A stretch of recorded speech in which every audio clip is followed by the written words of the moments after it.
Welcome to another episode of DD on the Spot. As always, I'm your host, Ryan Johnson. Before I get to our guests here today, I'd like to remind everyone that if you enjoy this content, to please give a like and subscribe down below. I'd greatly appreciate it. We have Auwana Brown on the podcast. She's coming to us all the way from California. You can follow her on Facebook and YouTube. I'll leave a link to all of her stuff down below.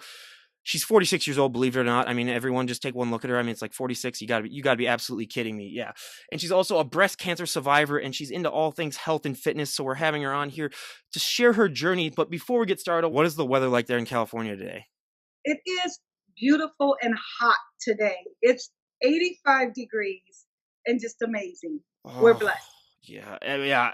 I mean, up in Minnesota, we had yesterday it was 72 degrees, which is nice, but now they're saying that we might get snow on Friday. So we're bracing for that. So yeah, yep.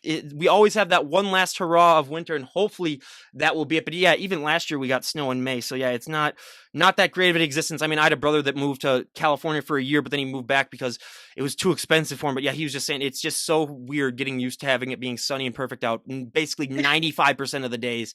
So yeah, that's just awesome. But going into your fitness journey, what really inspired and what motivated you to make that change and adapt that healthy and fit lifestyle? I would say at age 28, I was diagnosed with breast cancer. And I was already fit. I went to college on a track scholarship and I ran professionally for a while. So I was shocked that I was diagnosed with cancer. And at that time, I only had a lumpectomy done, which is when they just go in and just remove the tumor. When that happened, I didn't focus on health. I didn't focus on fitness. I went through chemo and I was really sick. It like broke me down to the point where I couldn't go back to work. At the time, I was working as a police officer and it took my life. I felt like I wasn't living and I was in a lot of pain constantly. Uh, I struggled to get my health back finally. And when I finally got it back, my cancer came out of remission and I had to go through the same process a second time. It was about 6 years later. And that time I had already started looking into what I should eat to stay cancer free, how I should take care of myself, and the things I should do. So I started focusing not just on fitness, but health. And the second time I had a full mastectomy, I was just like, I don't want this to ever come back. So just take it all off, buy me some new ones. And I went through the cancer, I went through chemo and radiation with ease just by focusing on nutrition and just basic fitness, not anything crazy, just taking care of myself, drinking lots of water. When I finished all of the therapy I had to go through for that, I said, I'm going to focus on health. You know, a lot of people think that fitness competitors fell into it because they just want to be fit or the aesthetics or to boost their confidence. If I could be honest, it didn't really boost my confidence. I'm still very shy and kind of insecure. What it did was it boosted my health and it boosted my ability to learn that I can take care of myself and make myself better from the inside out. Yeah, and that's awesome. And I gotta ask, being a breast cancer survivor, I asked this question similar, like if we have like doctors on the podcast or nurses who also, are into health and fitness, going through that experience and just realizing, how precious life is and how, it can be taken away at any moment. Does that really help add for your motivation now? Just realizing that, like, hey, I'm healthy and I'm strong now. And just when you have those days where, I mean, because everyone has them where you're just like, I don't want to go to the gym. I'm just feeling tired. Does that extra added motivation really help you maintain this lifestyle? Ooh, okay, so I think you was gonna get like emotional. I tell my athletes it's a big difference when you've ever feared waking up. Like you ever feared, well, I should say you ever feared going to sleep because you was afraid you wouldn't wake up. It was a time where I was so afraid and I was in so much pain and I felt so sick and weak that I was afraid to go to sleep. I didn't think I would wake up. So I don't take waking up for granted. Now I wake up, I'm like, woo!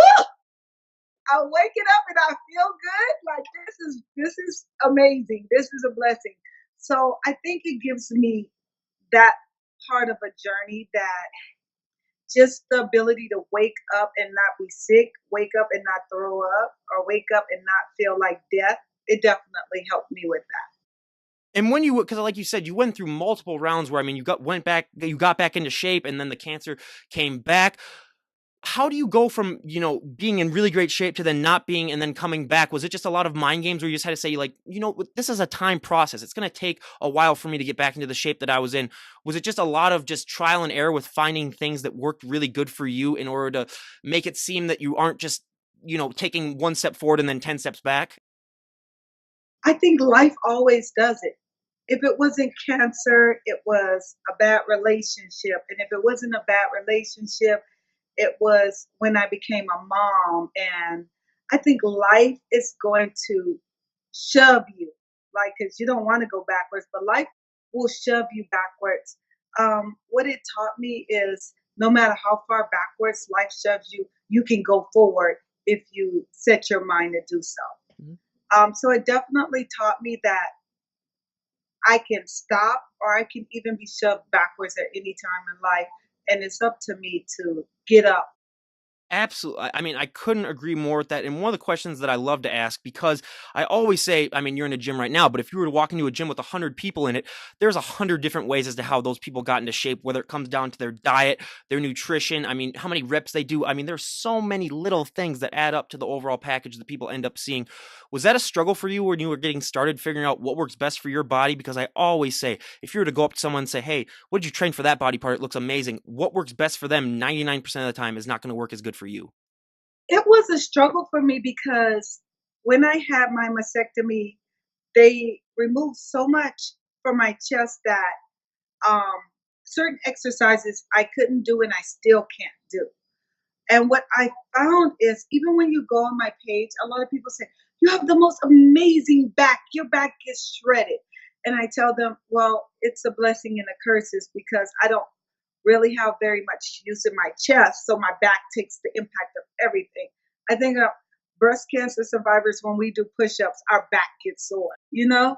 So it is about doing what works best for your body and connecting neuromuscular, getting that neuromuscular connection because, after chemo and radiation, it was very hard for me to get my muscles to fire.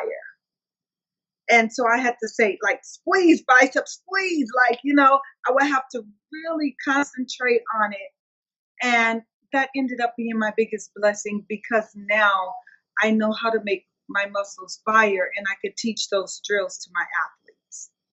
What are some, well, without giving away all of your secrets though, for people that are struggling with that, what is one little tip that you have for if they wanted to really get their muscles firing and really work on that mind muscle connection? What I say is isolate. So concentrate on the muscle you want to work. And you want to really squeeze that muscle and hold that burn until you can't hold it anymore and then release it. And I always start with a squeeze first and then do my reps and then end with a squeeze. And that's in any muscle, any muscle. Yeah, absolutely. I mean, that's one thing that I was taught too, and it really does work. But one of the fun questions I like to ask, because everyone's genetics are differently, and everyone always has that one muscle when they start working out that really takes shape, that really just blows the competition away. I mean, you already heard your back, and that's very similar with me because I had a job in college where I was loading trucks all the time, so I just have a naturally a good looking back. But everyone always also has that one body part that really lags behind that they have to train to overdrive. For me, I'm 6'3", so my legs are and my lower body is just shot where I mean I have to train it twice a week and it still doesn't look like I've ever trained it, and people still give me crap and I'm like, no, trust me, I trained it. It's just I cannot grow huge legs. But what was a body part other than your back that really took off when you started training? And then what was one body part that really lagged behind that you had to train to overdrive? I would say my legs. Being a track athlete my whole life, I can like shred my legs by walking to the mailbox. People ask me all the time, what do you do for your legs? And I'm like, I only train my legs twice a week because if I do anything more, my legs are gonna blow up and get super muscular and shredded. And I want them to be lean and toned, but not too buff. My hard to respond um, muscles are my, like, I would say my triceps and biceps. Anything They that don't starts look like they're hard to respond. It's been Yeah, years. yeah. People think that we wake up and Mhm. we just look fit Yep. or it happened overnight. I've been a competitor for some years, but anything that goes across the Mhm. chest, I think because of so many surgeries, anything here is really, really hard for me to develop. Now, behind my back and my legs, piece of cake. Yeah. No, yeah, for me back too. I mean, it's one of those things where I could train it once a month, which is really just, one of those things where I'm so thankful for that. But that also brings us into one of the stereotypes that I love to bust on this podcast. And I mean, I ask it to every single guest because I just love busting this because we talked about this before we started recording, but I mean, it's gotten better the last 5 years with Instagram, but there's still a significant amount of women that have that fear where if they walk into the gym and they do one push up, one bicep curl, one of anything, they're just going to hulk out and put on 50 pounds of muscle overnight. And, I always say to that, sign me up. I'll do whatever you're doing then. I'll buy your program. I'll do whatever. I mean, you'll become the biggest commodity. Did you ever have that fear when you were getting started? And even if you didn't, I mean, being a trainer and helping out others as well, I mean, I bet you hear that all the time. How do you like to respond to that? A lot of people come in, especially ladies, and they say, I want to get fit, I want to build more muscle, but I don't want to be as buff as you, coach. And I'm like, you're not. I've been doing this 20 years. It took me 20 years to get the muscles you see. It doesn't happen overnight. And they'll say, well, I heard I should only do cardio. And I tell them, this is my theory. Cardio makes you a smaller version of what you are right now. So if you have a saggy butt and you have no shoulders and you have a fat back, you're just going to be a small, saggy back, fat back. Hmm. Weight training restructures your body. So it will lift and tone. And it takes years to build buffness unless you're doing a little bit of this, a little bit of this, a little bit of Yep. that. You Mhm. know, it don't happen overnight. You got to do some serious drugs in order for it to happen. It took me 4 years to turn pro, Yeah. you know, Yeah. Well, but I've been a natural athlete. yeah, when I say that too, I mean it's like look at how hard it is even for guys, and then you think about like women too, just because of that less testosterone that they have naturally. I mean, it's just such a hard process. And I always tell the story when I was in college and getting bigger and stronger. One of my really good friends, she came up to me and she said, Ryan, I see that you're going to the gym and getting bigger and stronger. I want to go with you, but I just don't want to get too bulky. And I said, look, the amount of weight that you carry in your purse weighs more than 90% of the dumbbells in the gym. She had a very heavy purse. I don't know what she had in that thing. I don't know what she was doing in her free time, but yeah, and that sort of convinced her, and just that confidence boost that she got was just so inspiring. But going into bodybuilding, what really inspired you to get into bodybuilding? Had you had any knowledge about that previously when you were just getting started working out, or was it one of those things where when you started getting in shape, you just found out about it and then you're like, oh, hey, I might want to give this a shot? You know, I was looking for something to do to keep me motivated. Um, Being an athlete, you kind of like competition, you know. But I wanted to do something that wouldn't. I didn't want to do CrossFit because I felt like it was a bit ballistic, and I didn't think that fit in what I was capable of doing with no upper body. Um, so I found out about bikini, and I was like, oh my god, this looks so cool. Back when I first started, bikini was very soft. It has gotten progressively more muscular as the sport has progressed, but it was softer. So I thought it was really cool. And I used to do it just because it was a fun way to stay healthy and fit. And now it's progressed to this like this thing that you have to be aesthetically gifted for. So now I love the challenge. Well, and I always say, just for the general public, they don't realize that going into prep, just to be able to get into one, I mean, you have to be in such great shape, but going into a prep, you are notching things up to an extreme level where, I mean, everything's got to be so scientific and timed down. Your diet's got to be perfect. You got to work out all the time. You can't skip any workouts. I mean, just everything is just so to the book. Was that a struggle for you during your first prep, just adapting to that lifestyle? It was because I'm a mom. Mhm. The gym that I'm in, I own, so I'm a business owner. Um, I train tons of athletes, so I have to be able to devote that time for them. So it forced me to wake up at 5 o'clock in the morning, get my cardio in, rush home, get my kids off to school, rush to my business, train my athletes. And then at the end of the night, when I'm done training all my athletes, then I have to stay and train myself. It takes a lot of what I always say is relentless determination. You can't make no excuses. You have to tell yourself, if I'm going to do it, I'm going to do it 100%. And that is just why I love having bodybuilders and people in health and fitness on in general, just because of the dedication that they have is just so inspiring. But one of the things that isn't really talked about, really, I don't think on Instagram, and it should be because it's very important when it comes to recovery, is sleep. Now, I had the number one sleep specialist on the planet come on. He called all the way from the UK, and first of all, he had one of those British accents where you just felt smarter just by talking to him. Where I was like, okay, I gained 10 IQ points. I was like, you're just going to talk the entire time, and I'm going to listen because you have like one of the best voices ever. But he was talking about that. How much sleep do you like to try to get, or in an ideal world, how much sleep would you like to have?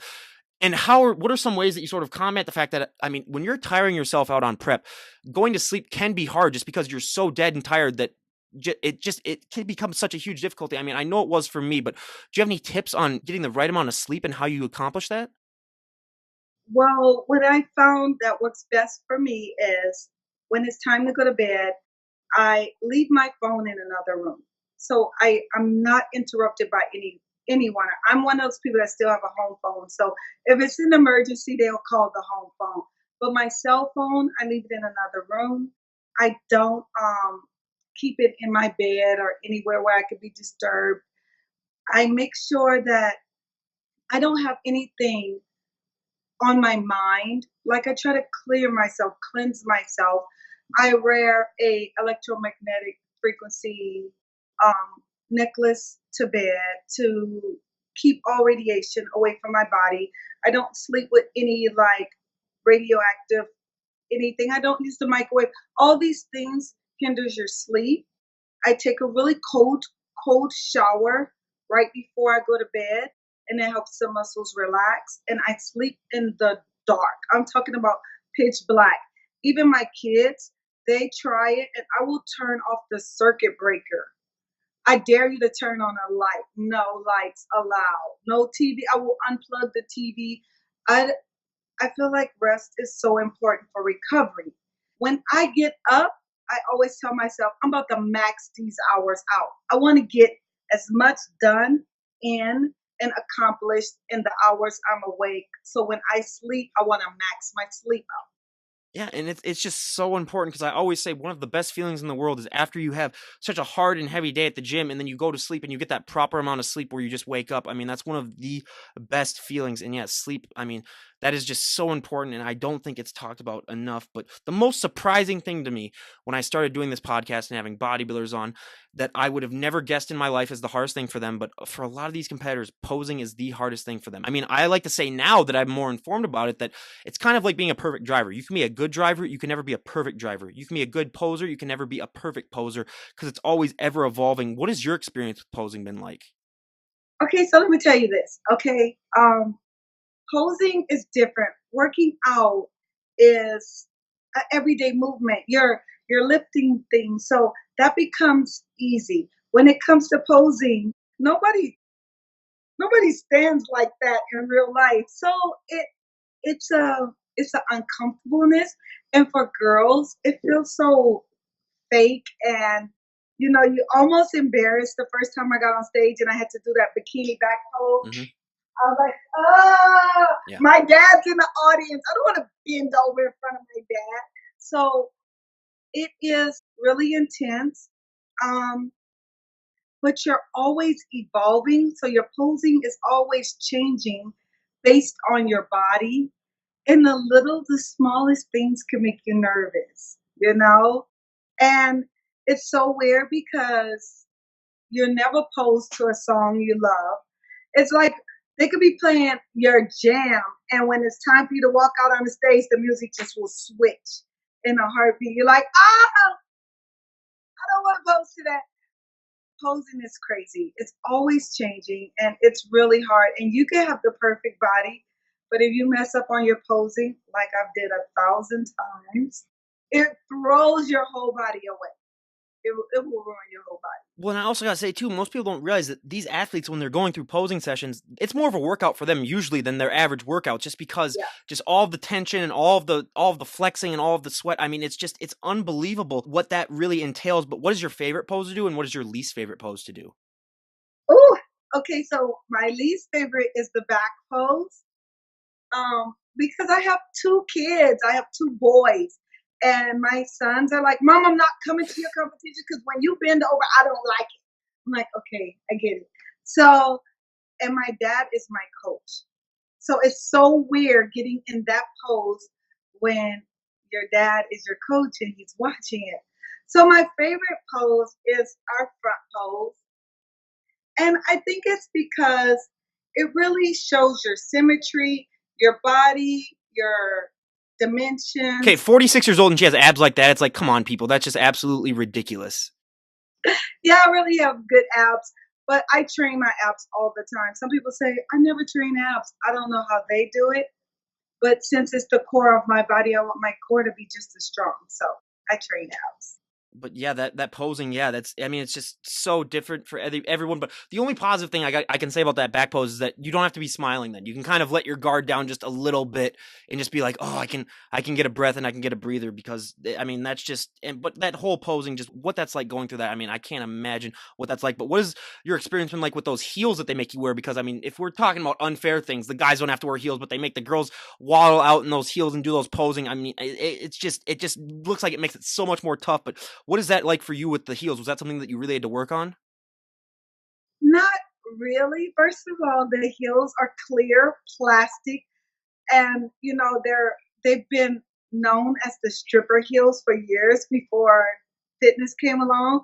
So the first time I ever bought them, it was like I had to go to a shop that sells clothes for strippers. So I was like, "What? Do we wearing these?" Um, the only time the heels become hard for me is if if classic physique, a lady's physique went first and they're all greased up and because they're down on the floor. So the floor is so slippery. Oh yeah. And I think sometimes the judges forget about that. So we're walking in heels and there's been times I've been like, you know? So it's pretty crazy. I try to tell myself these shoes aren't no different than any other shoes, even though they are and uncomfortable as heck. But I tell myself they're not, and I just try to walk, and pray that I don't slip. I think that's every girl's nightmare. Well, and I'm just like, even adding on to the more like unfair things that they have or the hard things that these competitors have to go through, I'm like, that's just ridiculous. But as you can tell from me, I'm one of the palest people you'll ever meet in your entire life. I'm from the upper Midwest where we don't get that much sunlight. I either get farmer's tan, where, let's be honest, that's not a real tan, or I just get burned to an absolute crisp. What is that feeling like for you when you get to put that tan on? Because we see so many people and they talk about, like how you see muscles that you never even knew that you had. Everything really seems to pop out. What is that process like for you? It makes your body pop. It's a little bit because you tan the night before your competition. So you've depleted your water, you're dry, and then that tan is just glowing. A tan on a woman's body is like that highlighter we put on our cheeks. It's like, oh, I'm ready now. It makes your muscles pop and it covers those small, like little things that people don't see. Like, okay, let's keep it real. I'm a mom. I have a few stretch marks. They put that tam on. I'm like, stretch marks is gone, baby. I'm about to work this stage. So it helps with hide those little insecurities for me. Well, and I always say people don't talk about this, but you basically have to become a statue. You can't really Yes. sit on anything. You can't really stand up against anything. So I mean, just adding on to all the stuff that these people have to go through just to compete, and it's just so mind boggling to me. But the question that I ask, every guest that I have on, whether they be health and fitness or my bands that I have on, for my bands, I always ask, what is that feeling like performing live on stage in front of hundreds to thousands of people? What is that feeling like for the competitors as well? And for you personally, when you get to walk on stage and show off all of that hard work that you've worked months upon months for? Oh, you feel like a princess. You're all dolled up and your hair is all dolled up and you've got yourself in the best shape of your life and you have someone calling out your name and you're under these lights and all eyes on you. You feel like I've accomplished something amazing and you just feel like a star, you know, until you they don't call your number. You're like, what? Yeah, you feel so amazing, but you have to keep that amazing feeling regardless to if you're called or not. You're not gonna always be the champion. So you have to remember that feeling of when they called your name when you walked out. Because that feeling of when they don't call your number is totally different. Let me tell you, if you want to be like, don't call me, mate. I feel beautiful. So yeah. I always say too, it's so important to realize that you shouldn't value yourself based on your placing. Just to be able to get on that stage, I mean, is such an accomplishment. And it's just no matter what place you got, I mean, you still went through basically a living hell, which is prep, which is what I like to call it. Because let's be honest, I mean, for all the restrictions that you put yourself through, but you are a pro. So what was that experience like winning your pro card? And I'll explain real quickly to the audience. I mean, for a lot of these competitors, winning their pro card, that is the highlight of their fitness career, basically, because that is the affirmation that all of that hard work that they put into their working out, into their training, I mean, it's really paid off. You get to become a pro now. I mean, you get to compete at pro shows. What was that experience like for you winning that pro card? You know, it took me a long time. I had been going to nationals for 4 years and it never happened. And so the year that I turned pro, I had said, I'm going to take this year off. I'm just going to train for me and I'm not going to go to nationals this year. And as I just trained, my body started to change even more. I think I had started putting so much pressure on myself to turn pro that my body wouldn't change. When I took the pressure off and said, I don't care, I'm not even going to compete this year, my body changed. So one day my dad was like, you look freaking amazing. Let's go to nationals. And I was like, nationals is in 4 weeks. And he was like, let's do it. So I was like, oh, well, whatever. And I went to nationals and I competed. Okay, so my dad is a maniac, but he had me compete in open, which is 18 and over. And I competed in open and I got second call outs. I was like, oh my gosh, it's going to be one of these weekends again. And then I competed in masters and I won. Like, okay, so they have this thing where you'll win because they'll put you in center stage. And when they moved me to center stage, I literally was like, am I going to turn pro? Like, I started, I started the ugly cry. My cry was so ugly. I had this snot coming from everywhere. I was like, I don't even have a cold. Where's all this mucus coming from? It was like 4 years of hard work and tears just came out of my nose. I was crying so ugly that my sister was there and she was like, get off the stage. You look way too bad to be on stage crying with the ugly cry. And then, of course, when you win, you compete for the overall champion, and I won that. I almost peed on myself. Like, what people don't even know is when they called my name for the overall champion, I was like, woo! And everybody was like, that was like a praise dance. I was like, no, that was like a hold your pee because so many people know my struggle of, fighting back from cancer and raising my boys as a single parent and owning my own business and helping so many athletes and putting so many people before myself that they don't know what I had to go through to get to that day. You know, I sold my mom's wedding ring to pay for everything I did. So to hear them call my name was like, I'm so glad I never gave up. And that is just such a great story because and I love having those stories because it just shows, how much these people go through and how much they sacrifice to just get that affirmation. And I always say, find that one thing in your life that really brings you that much joy and just stick with it because we're on this planet for such a short amount of time. Just realize, just be as happy as you can be. I mean, if there's one thing that I can take from this podcast. But now we go to one of the fun questions. What is your go-to post-show meal? Oh my gosh. It just depends. I think when you get off stage, your cravings is totally different. So usually I'm a pancake girl. I'm a Southern girl too. So I'm born and raised in New Orleans.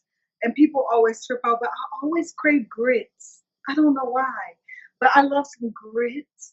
Um, I've never had it's I've never had okay. grits, but I've always wanted to try them. I've never been into the South, so if I ever went there, that'll be the first thing I'd try. Get you some grits, baby. You're gonna fall in love. And but pancakes. I always want some kind of pancakes or syrup or waffles or something like that. But that's my post show. It's I'm not a candy or cookie girl, but I sure want some pancakes with real syrup, no sugar free, that the real maple. Oh yeah. Yeah, I'm close to I'm about a couple hours away from the border with Canada, so we get some of that pure Canadian maple syrup, which is Oh, that is some of the best stuff. Yeah, but yeah, I'm a huge pancake guy as well. Every Sunday I get my pancakes and I gotta have my pancakes. And I always said if I competed, I would rent out like a Five Guys and just walk in there with like $1,000 and just say, you know what, here's the thing, I'm buying you out for the night. Feed me until I throw up, pass out, or like explode. But either way, I'm getting my money's worth. Like that's right. everyone get out. But probably the most important question that I love to ask because I don't think it's talked about, just along with the sleep thing and other issues, it isn't talked about as much. I've been, you know, had people come up to me that are friends and say, I love watching your podcast, but one of the things that they're the most shocked by is that look that you guys put on stage, that is not a sustainable look. You're not going to be able to look that way 365 days out of the year. I think so many people have that myth because a lot of times, like, and I understand this, people like to post, photos of themselves when they're in the off season. They'll post photos of when they were on season just to make it look, just to add, a little bit more inspiration. I totally get that. But, and also people have that, I think it's just ingrained in people's minds that when they see these weight loss shows or when they see these stories where people lose like 100 pounds and they're able to keep that weight down, they think that just because when people compete then that they're able to keep that look and that weight down because, other people are able to do that. What was that process like for you realizing that, what, I'm going to work my butt off for, however many months or weeks my prep is, and that's going to be the best that I'm going to look for a while because I am going to have to rebound? Well, I don't rebound very like I've seen people rebound and gain 20, 30 pounds in a month. I typically don't go over my stage weight more than 10 or 15 pounds at max. But I know that I I cut my water, so I know water weight is gonna come back. Sometimes you have to be realistic with yourself. I have clients that's like, "Oh my God, I can't believe I gained 10 pounds back." I'm like, I told you that's fake fit. That is fake fit. You can't maintain that. It's impossible. Okay? That stage body is like fake fabulous fit. Let's go to real fit. Real fit is what you were maybe 3 weeks out. That's your body. 3 weeks out is your body. The minute you start cutting water and adding that extra cardio, that's fake fit because no one's going to do 2 hours of cardio every day for the rest of their life, and no one's going to take diuretics for the rest of their life. Well, I was gonna say we had a physique competitor, and she competed at 2% body fat, and I was like, yeah, okay, good luck staying at that when you're done doing all that. So and some people try to do it, and I mean that can lead to a lot of like health effects and a lot of different things. Where I hate these people more than life itself, but there are those lucky few that are able to maintain a somewhat shredded look, their entire life. And, I've had one of them on the podcast, and the whole time I was just like, God, I hate you. Like deep down, like I really, I just hate you. It's like, come on, that's not even fair. But so yeah, and it's just so important for people just to realize. I mean, it's just like starting your own business. You got to spend money to make money. You got to put on weight if you want to put on muscle. I mean, those two go hand in hand. But two of the questions that I love to ask all the health and fitness guests that I have on for the first one, I mean, for me, there were so many positive things when I started going to the gym and working out. But one of the negative things, and I mean, it's gotten better. I've gotten more used to it, but is that you're going to get asked to move a lot of people's furniture. You're going to get asked to open a lot of pickle jars. I'm still at home with my parents for the next couple of months before I move out. And every time they come home with groceries, I basically got to lift the car into the driveway and then bring in the groceries. Has that been a similar experience with you where people take one look at you and just assume that you can do favors for them? Hell no. I mean, like, look, my muscles is tired from getting ready, getting his body in shape. So no, I am not lifting. No, I'm not. I'm not. But I'm that girl that's like, I will just say no. I'm not afraid to say no. I'm good at no and goodbye. Mm-hmm. So I just feel like I'm not moving your furniture just because I'm in shape. Mm-hmm. Like no, unless you're somebody really close to me that I care about and it's very important. But I'm not just the moving girl. No. Yeah. Yeah, it's too bad being in the upper Midwest where basically you have to say yes. That's just like proper edit where you're just like, no, I can't say no. It's like kind of like Yes Man where he has to say yes to everything. That's basically what it is, or for me at least. But for me, it's also a double-edged sword. I said being 6'3" because if I had no muscle at all, to say you're big, yeah, and you're a man. That makes a big difference. Oh yeah, I know. Yeah, well, I know. But I mean, sometimes we get guests on that they're like, oh yeah, we get that. But then I said too, it's like, yeah, you get the best of both worlds. You get to look like that and not have to lift all the heavy furniture and all that stuff. But then it's just all these other things too that really pop in. I mean, even last summer, every other week, it's just like, hey Ryan, you want to help me move? And I told him, I said, I don't want to, but I'll do it for you. But it's like, don't expect me to be all like skipping over to your house and being all like full of joy. But yeah, so it's just one of those things that I've had to get used to. But now, probably the number one question that people love to hear because it's a multi-million-dollar idea. But when it comes to clothes for fit women, I mean, I always say there's so many difficulties that can happen with that. I mean, guys have their own problems, but girls have their own specific problems as well. I always say if you have big, broad shoulders, dresses aren't your best friend. Jeans are another thing that we hear of all the time because if you have a big lower body and a small waist, jeans are not made for that. But what are some ways that you've been able to compensate for the fact that your clothing options can be limited? I just wear tights. Tights fit whether my legs are shredded or whether my legs are bulking, tights just fit. Why do you think so many girls are wearing tights now? I think Instagram is Insta tights for women. They all have on tights. No one wears regular clothes anymore because no matter if you're bulking, shredding, or in between, the tights fit. So I just stick with tights because it's more comfortable. But yeah, when I first started putting on muscle in my arms, I went to put on one of my favorite shirts and it was like, that's when I realized I was like, wait, I'm doing something to be buff. But yeah, I just stick with tights for the lower body and wear tanks and a little bit bigger jacket. No, yeah, and I always say if anyone comes up with a clothing line or anything like that where it's like jeans or like dresses for fit women, let me know and I'll give it a shout out because I have so many guests on that, that is just one thing that they really just are just craving. But you're 46 years old and when you get to that age, your muscles just naturally, like if you were not to have worked out, your muscles, start to whittle down just a little bit. And has it been harder for you now working out than when you got started? Like, has it just been a lot of trial and adjustment to still maintain a really great body as you age? Let me tell you something. I'm 46 and I'm going through menopause, okay? So even right now talking to you, I just want to like fall on the floor and drink some cold water.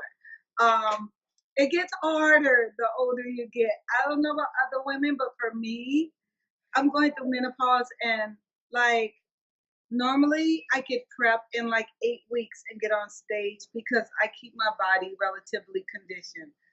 Honey, my last show, I came in third place, believe it or not. And I had to prep for like 14 weeks versus 8.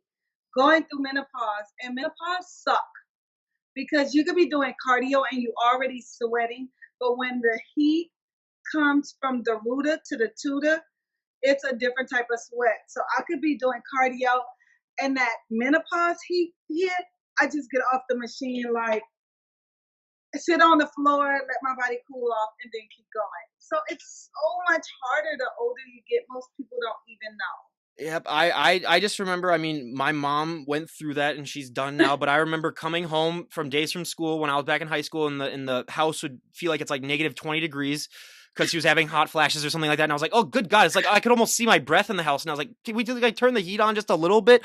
But yeah, just yeah, I mean, what that's like, I mean, obviously I have no idea, but yeah, just to be able to still go through with that, that just shows, you know, the hard work and determination that these competitors have. But now we go to our audience favorite and my personal favorite part of the podcast, a little questionnaire where we're going to ask our guests a few questions and see how she responds and adds, and we're going to add them up to all the other health and fitness guests that we've had on, see if they've got any similar answers. Out of all the celebrities on the planet, if you could work out with any celebrity, who would it be? know. Ooh, any celebrity.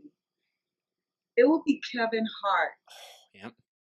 You know why? I think because Good luck being able to get a workout in and not just laughing the whole I time. know, right? I think it would be a fun workout. I think I would laugh. So I would engage my core so much. He is so funny to me.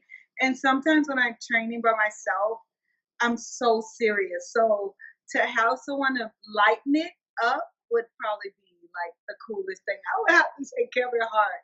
I'm not gonna lie. I was doing cardio probably about 3 months ago, right before you know, every winter I gain, you know, like 10 to 15 pounds of fat just because if it's negative 20 degrees outside, you're not gonna want to be super lean for it. But I was doing my cardio and I was listening to one of his stand up sets, and I was laughing so hard that I fell over on the treadmill. And then so I was like, okay, yeah, maybe a little less Kevin Hart, but yeah, he is hilarious. For me, that would be obviously a great choice as well. But now, out of all the celebrities on the planet, if you could train any celebrity, who would it be? Ooh, you know who it would be? I think I would say Britney Spears. The reason why is because I think training and fitness is more spiritual and mental. And every time I see her and she's going through a moment in her life, I feel like, oh my God, if I could just get my hands on her and touch her spiritually and help her. And she has this amazing body. Like people could hate on Britney Spears as much as they want, but when she was snatched, that girl was fierce. She is bomb and she is sexy and she is like one of a kind, but I think it's one of those things where you see how life kind of like pushed her. I wish I could just help her push life back. So yeah. And Britney Spears, if you're out there listening to this, I mean, you know, you give her a call. I'll leave a link to all of her stuff down below. Maybe we'll get this going. But now also, what is one item that you always need to have in your fridge? In my fridge, besides water, I would say grass fed beef. Yep. Let me tell you, I just went to the store and bought 3 packs that I'm gonna cook in my gym as soon as we're done.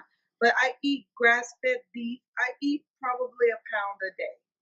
Well, that's just torture. Now everyone in the gym's gonna be smelling that beef and they're gonna get hungry. That's just, yeah. I share. I share. No, yeah, and I always say like chicken, rice, and eggs are our most popular answers. But yeah, the most shocking answer for me is mustard. I would have never guessed that in a million years, but it's because it's 0 calories, zero fat. So a lot of bodybuilders, they just douse their stuff in it. And I always say, you know, you might want to reevaluate your life and reevaluate things if that happens. But yeah, there are just so many different varieties of things to do.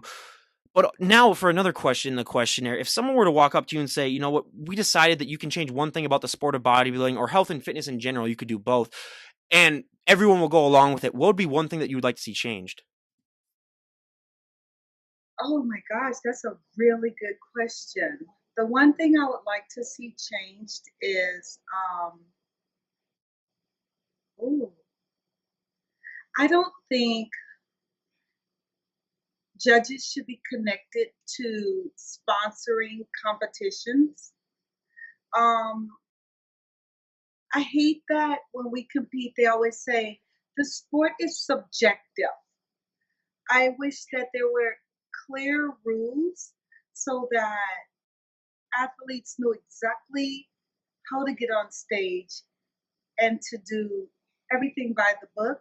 I think it kind of I think it kind of makes it hard to judge when you can say, oh well, it's subjective. You're a little bit too muscular, a little bit too soft, you're a little bit too this.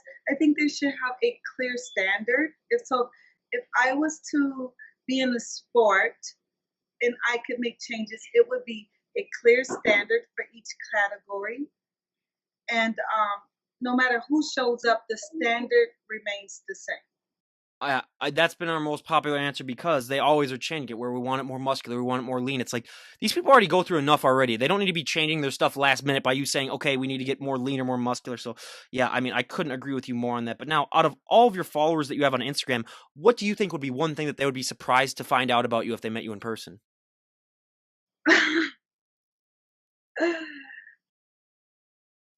They would be surprised to find out that I'm like a nat wait, I don't know what they call I'm like well, people that know me that really know me, they call me Mother Nature. I'm like the earth, the moon, the stars. I'm a tree hugger. I'm a don't kill the ants and I have like energy stones. I'm one I'm a natural. I don't know if there's a name for those people, but like I sleep with an amethyst stone under my pillow. Like a spiritualist, Um I think, or something like that. Yeah. yeah, I don't know. I'm not like that. Like like I have pictures of Buddha and Jesus and so I don't connect to one religion. I connect to one higher power and the universe is a part of it. So that's one thing that they will be surprised to find out. Absolutely, and I mean that's just really really cool because I like having such a wide variety of people come on that have different beliefs or different practices, and it's so great to hear about that. But if you were able to go back in time and talk to the 18-year-old version of yourself, what would be the best piece of advice you would give her? No matter what happens, keep fighting. Don't ever give up. Don't quit. It always gets better. It always gets better. And if you keep your eye on the prize, you will get the prize. Just don't give up. It may take longer, but don't give up because everything, absolutely everything I tried to do, no matter how long it took, I got Hmm. Yeah, yeah. I mean, it's a marathon, not a sprint. That's what I always say about everything, and I couldn't agree with you more with that. But now, if we were to talk to you a year from today, where would you like to be at in your life, career-wise? Where would you like to be at in bodybuilding? What are some goals that you have that you would like to see accomplished if we were to talk a year from today? So mark my word, honey, and write this down because you're gonna have to hold me to it. But I'll be married, Hmm. and I'll have a I'll be an owner of a franchise. I am looking into. I'm taking. I'm combining my life, spiritually, and with fitness. So, and when I say I'll be married, I'm not even engaged. I'm just speaking it. I'm just speaking She's it. putting that vibe out there, everyone. I'm putting that vibe out there, so somebody better put a ring on it. Because you're single until you're married. But anyway, I'll be married and I'm starting a new clothing line. I am gifted. So you'll see a lot of that popping up everywhere. And I'll be going into healthy healing nutrition, like healing from the inside, detoxing the body from heavy metals and electromagnetic radiation that we're all receiving. So I'm getting into all that, and I love it.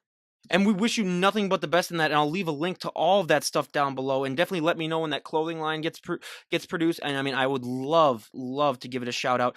But now I have a lot of listeners that actually live in the California area. So where's your gym located if they need to find a gym to go and work out? I'm at 915 West Foothill in Upland, California. All right, I'm writing that down now, and I'll have it on the screen down below. So everyone, if you're in the California area, go and check that out. And now I like to ask these two final questions before we wrap things up.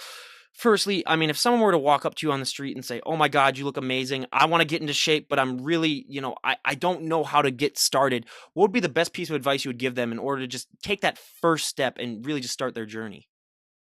I would say, is there certain foods that you eat that make you regret it?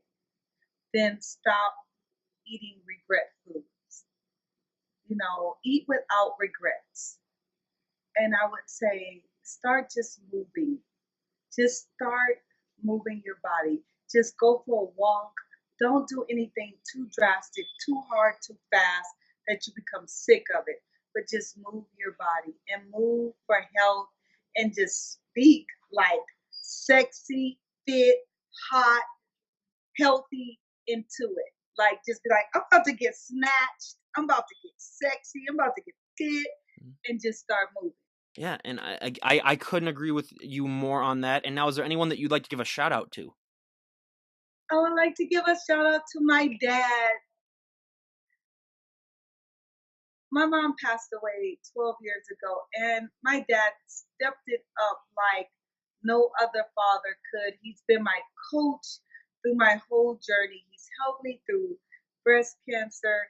I've never worked with any other coach but him. He helped me turn pro. It's times when I did not want to listen to you, but I think obedience led to my blessing, and I couldn't be here without you. So I love my dad. Shout out to her dad. Did he have a previous history in bodybuilding before he became your coach? Nothing. When I told him I wanted to do it, let me show you this. This is the love of a father. Uh,